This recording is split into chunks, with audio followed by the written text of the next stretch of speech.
Hello everyone, this is Soma here and welcome to bill career channel.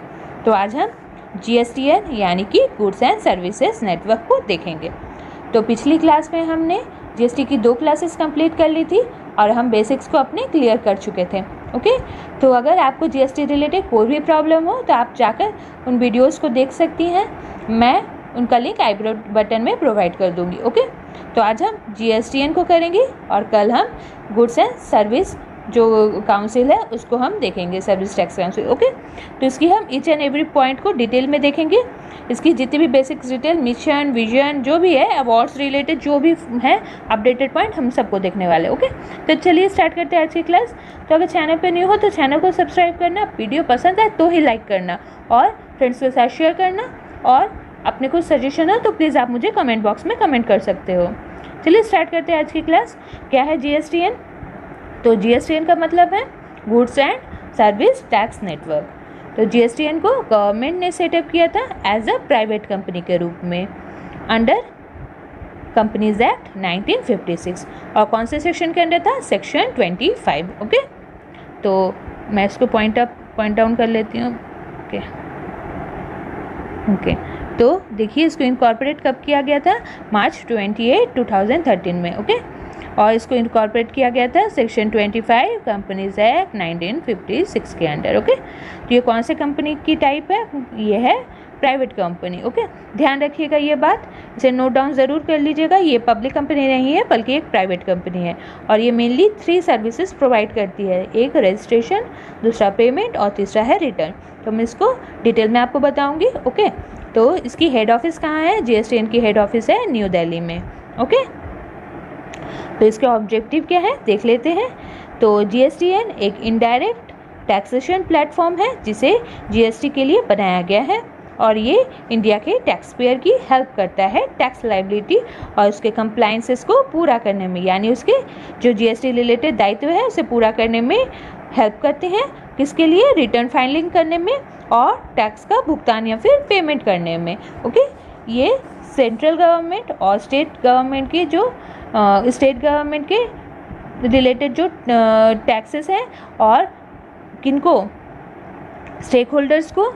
कौन कौन से stake holder मतलब GST related stake holder मतलब banks, RBI हो गई, टैक्स पेयर्स हो गए या फिर अकाउंटिंग ऑफिसर्स हो गए वगैरह को क्या करती है? IT इंफ्रास्ट्रक्चर और सर्विसेज प्रोवाइड करती है। ओके, GSTN एक स्ट्रॉन्ग IT इंफ्रास्ट्रक्चर और सर्विस बैकबोन प्रोवाइड करता है जो कि GST रिलेटेड कोई भी न्यू चेंजेस, अमेंडमेंट को कैप्चर करता है और इस इंफॉर्मेशन को प्रोसेस और एक्सचेंज करता है GST रिलेटेड स्टेक होल्डर के बीच में, जैसे कि हो गई बैंक्स, RBI, सेंट्रल और स्टेट गवर्नमेंट्स और अकाउंटिंग ऑफिसर्स। ओके, यहाँ पे ऐसा होगा।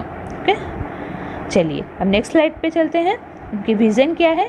GSTN की विज़न है GST जो टैक्स रिजीम है उसके लिए एक trusted national information utility provide करना और जिससे कि एक एफिशिएंट यानी कि कुशल और रिलायबल और एक स्ट्रॉन्ग IT सपोर्ट प्रोवाइड कर सके। ओके, तो फिर से सुनिए क्या है विजन। इसका विजन है कि ये एक ट्रस्टेड नेशनल इंफॉर्मेशन यूटिलिटी बनना चाहती है जो कि प्रोवाइड करे एक रिलायबल और इफ़िशिएंट, साथ ही साथ एक स्ट्रॉन्ग IT बैकबोन जिससे कि GST की जो वर्किंग है वो स्मूथ हो सके। ओके, तो वैल्यू क्या है GSTN के? तो इतनी इंपॉर्टेंट नहीं है, इसीलिए मैंने सिर्फ इसके पॉइंट को नोट डाउन किया है। ओके, तो देख लीजिए एक बार फिर भी। इंक्लूसिवनेस, सेकेंड है एफिशिएंसी मतलब एफिशिएंट बनना, ट्रांसपेरेंसी मतलब कुछ भी उसके अंदर झोलझाल नहीं हो, मतलब सब कुछ क्लियर हो। आप मतलब टैक्स पेयर या जो भी इससे रिलेटेड स्टेक होल्डर्स है सबको क्लियर इन्फॉर्मेशन होनी चाहिए। कमिटमेंट होनी चाहिए अपने काम के प्रति। कोलैबोरेशन होती है बहुत सारे मतलब GST से रिलेटेड जो भी बहुत सारे सर्विसेज हैं उनके साथ ये कोलैबोरेट भी करती है। एक्सीलेंस होनी चाहिए वर्क में। इनोवेशन, कुछ रिसर्च, कुछ न्यू लाना चाहिए। अकाउंटेबिलिटी मतलब उसके अपने दायित्व भी होने चाहिए। तो मिशन क्या है GSTN की? तो ये क्या करती है? सेंट्रल और स्टेट गवर्नमेंट या फिर टैक्स पेयर और दूसरे GST रिलेटेड स्टेक होल्डर की ओर एक कॉमन IT इंफ्रास्ट्रक्चर और सर्विस प्रोवाइड करती है। तो और क्या करती है GSTN?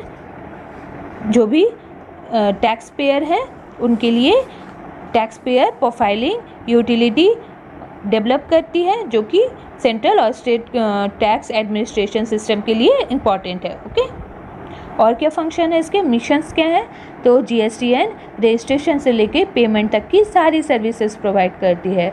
और क्या करती है, जीएसटीएन का एक और मकसद ये भी है कि जीएसटी के इकोसिस्टम को यूज़र फ्रेंडली और एफिशिएंट बनाना।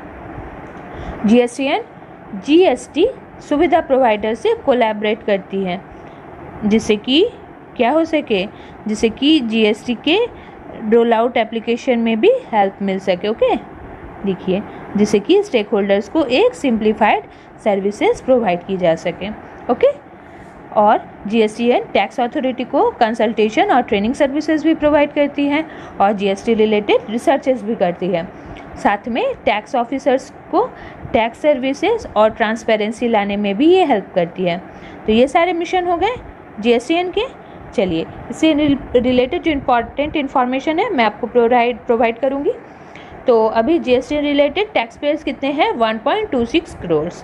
रिटर्न कितनी हुई है, 52.46 करोड़। पेमेंट ट्रांजैक्शन है 14.99 करोड़। B2B इन्वॉइसेस मतलब बिजनेस टू बिजनेस इन्वॉइसेस कितने हैं, 985 करोड़। टैक्स पेमेंट कितनी हुई है, 26.41 लाख करोड़। ई वे बिल कितने हैं, 138 करोड़। ओके, तो अब हम फंक्शंस को देखेंगे जीएसटीएन की क्या क्या फंक्शंस है। तो जीएसटीएन दो तरीके के फंक्शन परफॉर्म करती है, एक है नॉन स्टैट्यूटरी फंक्शन और दूसरी है स्टैट्यूटरी फंक्शन। तो नॉन स्टैट्यूटरी फंक्शन जीएसटी का उसमें जो कोर फंक्शन है, उसमें क्या कोर फंक्शन है, फाइलिंग करना, रजिस्ट्रेशन करना और रिटर्न फाइलिंग करना, टैक्स पेमेंट के लिए चालान क्रिएट करना, आईजीएसटी पेमेंट के लिए क्लियरिंग हाउसेस प्रोवाइड करना, और भी एक्स्ट्रा फंक्शन में देखिए क्या क्या है, बिजनेस इंटेलिजेंस और एनालिटिक्स को जनरेट करना। ओके, तो ये हो गए नॉन स्टैट्यूटरी फंक्शन। और स्टैट्यूटरी फंक्शन क्या है, टैक्स ऑफिशियल्स को परफॉर्म करने में हेल्प करना, लाइक रजिस्ट्रेशन को अप्रूवल देना, असेसमेंट करना, ऑडिट करना, अपील करना, इन्फोर्समेंट करना। ओके, तो ये सारे हो गए स्टैट्यूटरी फंक्शन। देख लीजिए, मैंने पॉइंट वाइज आपको लिख भी दिए हैं यहाँ पे। ओके, चलिए नेक्स्ट स्लाइड पे चलते हैं। तो जीएसटी का पोर्टल क्या है, www.gst.government.in। ओके, इम्पॉर्टेंट है ये। और इम्पॉर्टेंट पॉइंट्स देख लेते क्या है। तो जो 29 स्टेट और यूटी है उनको जीएसटी बैकएंड सपोर्ट प्रोवाइड कर रहा है। ओके, देख लीजिए इसको, 29 जो स्टेट और यूटीज़ हैं इनको बैकएंड सपोर्ट कौन प्रोवाइड कर रहा है, जीएसटीएन प्रोवाइड कर रहा है। और बाकी जो बच गई हैं स्टेट्स उनको बैकएंड सपोर्ट प्रोवाइड कर रहा है सीबीआईसी, मतलब central board of indirect taxes and custom. Okay, तो ध्यान में रखिएगा, सबके लिए जीएसटीएन नहीं है, कुछ जो 29 स्टेट को छोड़कर जो बचे हुए हैं उनके लिए सीबीआईसी बैकबोन सपोर्ट प्रोवाइड करता है। ओके, और ये वर्क करता है डेवलपमेंट के लिए, जीएसटी पोर्टल के डेवलपमेंट के लिए कब से वर्क कर रहा है, ये नवंबर 2015 से स्टार्ट हुई है।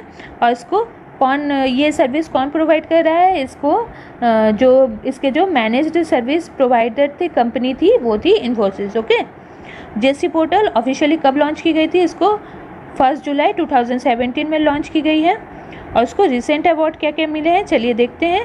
तो मैंने सिर्फ इन्हीं को इंक्लूड किया है क्योंकि यही ज़्यादा मुझे इंपॉर्टेंट लगे। ओके, तो उससे बाद 2018 वाले उतने ज़्यादा आपको ज़रूरत नहीं है जानने के, बस इतने को जान लीजिए, बहुत काफ़ी है आपके लिए। तो फर्स्ट है क्रिटिकल इंफॉर्मेशन इंफ्रास्ट्रक्चर 2020 जो कि गवर्नमेंट ऑफ इंडिया द्वारा दी गई है। सेकेंड है business excellence by leveraging IT in the field of public administration, ये भी 2019। ओके, इसको ध्यान रखिएगा, ये 2019 में दी गई है जो कि एमिटी यूनिवर्सिटी दी है।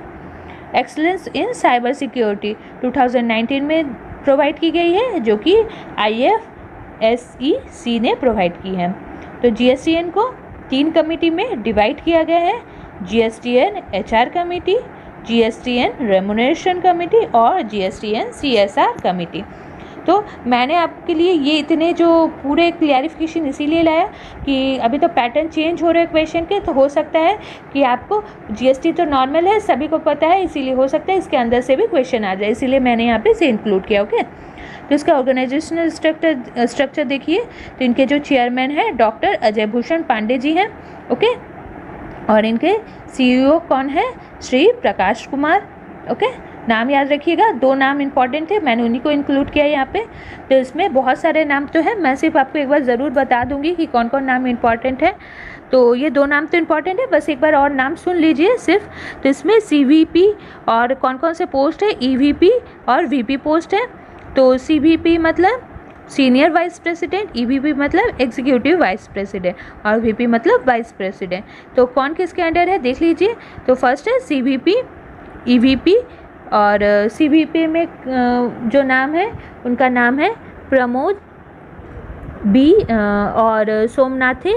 EVP जो है उनका नाम है मनीष कुमार सिन्हा, और ये मनीष कुमार सिन्हा जी के अंदर जो एग्जीक्यूटिव वाइस प्रेसिडेंट है इनके अंडर है SVP जो कि है राजीव अग्रवाल जी, और SVP वशिष्ठा चौधरी जी, और SVP धीरज रस्तोगी जी, ओके। और VP के पोस्ट में है पंकज शर्मा जी, SVP के पोस्ट में है आनंद पांडे जी, और EVP के पोस्ट में है नितिन मिश्रा जी, और उनके अंडर है SVP निर्मल कुमार और SVP कर्नल पंकज दिलसीत, ओके। और EV की पोस्ट में एक जगह देख लीजिए, अब वैकेंट लिखा हुआ है मैंने, क्योंकि अभी ये पोस्ट के लिए हायर नहीं किया गया है कोई, अभी ये सिचुएशन, अभी यहाँ पे ये सीट खाली है, ओके। और उनके अंडर एक और पोस्ट है जो SVP का पोस्ट है, उनके जगह पे है प्रवीण ढुकानिया, ओके। तो ये सारे नाम हो गए। तो मैंने सिर्फ 2 नाम को यहाँ पे लिखा है क्योंकि मुझे यही इंपॉर्टेंट लगे, ओके। तो आज की क्लास में ये पेंट करूँगी। आई होप आपको ये क्लास अच्छी लगी होगी। तो मैं नेक्स्ट क्लास में GST काउंसिल को लाऊंगी, ओके। तो क्लास अगर अच्छी लगे तो प्लीज़ लाइक शेयर करना। Thank you.